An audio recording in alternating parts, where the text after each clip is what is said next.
The year was 1999. As 15-year-old me approached the new millennium, my adolescent brain was obsessed by one thing, and one thing alone. That's right, I'm talking about Pokemon. Yeah, threw you off with the title of that video, didn't I? Yes, Pokemania was well underway in the United States at this time, and I was definitely part of that fan base. However, on one Saturday morning, all of that changed. I love it. Where action calls. Do your stuff! Digimon evolve.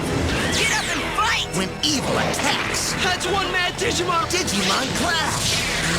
Buster! Hey, catch 2 all-new episodes of Digimon Digital Monsters this Saturday morning at 8 and again at 9:30 on Fox Kids.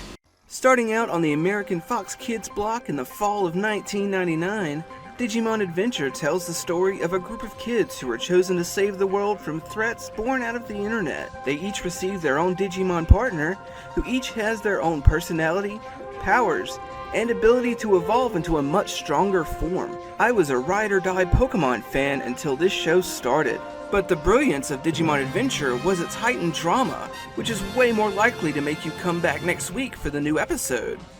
I stopped watching Pokemon almost immediately. Real talk here, because it's not nearly as formulaic, Digimon will always be the better TV show. However, the Digimon games are garbage compared to Pokemon, who hit it out the gate with Red and Blue. Do not debate me on this. Like most teenagers, high school sucked for me. Not only was I stuck in a closet at this point, but I also had a lot of undiagnosed mental health fun that I was dealing with on a daily basis. I didn't have a lot in the way of friends at the time, so hanging out with Digimon Adventure every week was like checking in on a group of pals who were also going through a rough patch.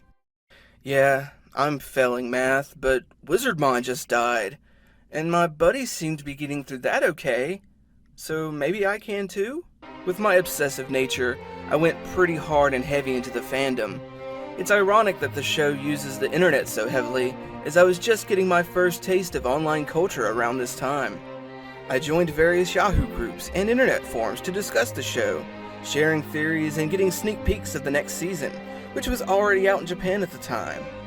Eventually, I did stop watching the show around the 4th season or so, but Digimon remained a thing I would still check in on from time to time. Like literally everyone else on this planet, 2020 was not a great year for me. My mental health took something of a nosedive, and I'm always looking for ways to slow my brain down for a bit. Luckily for me, 2020 was also the year they decided to reboot Digimon. This isn't even something I knew that I wanted. What I thought I wanted was a continuation of the original story, with the same Digimon and their chosen children. Then Digimon Adventure Tri happened. The first of these 6 movies came out in 2015. I was pretty hyped at first, as I'm a sucker for getting the gang back together tropes, but be careful what you wish for, I guess. While the Tri movies looked great, they were also a massive bummer. Listen, TK, this means I'm infected, doesn't it?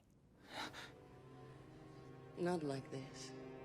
So much so that I never even finished them, or even watched the follow-up, Last Evolution Kizuna.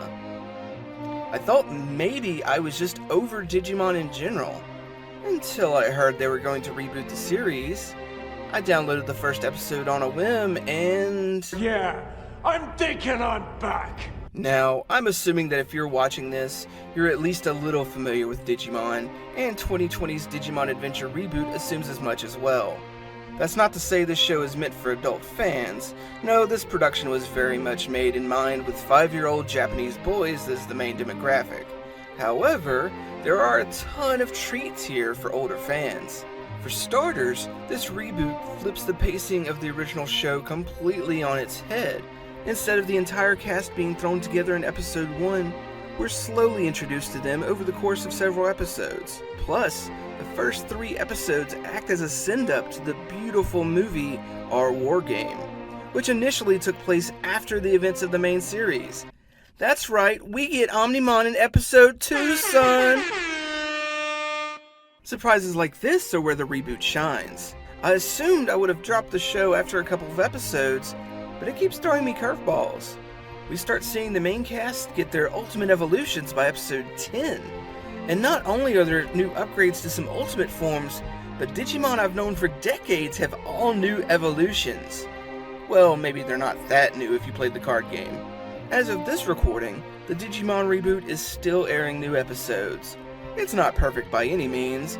Being a Saturday morning kids show, the animation can be a bit non-existent at times, and later episodes feel like padding for the main plot. But if you're like me, and you were a Digidestined from way back when, there's definitely something here for you. Thank you so much for watching. Be sure to give me a like, give me a subscription, and hey, who's your favorite Digimon? Leave me a comment.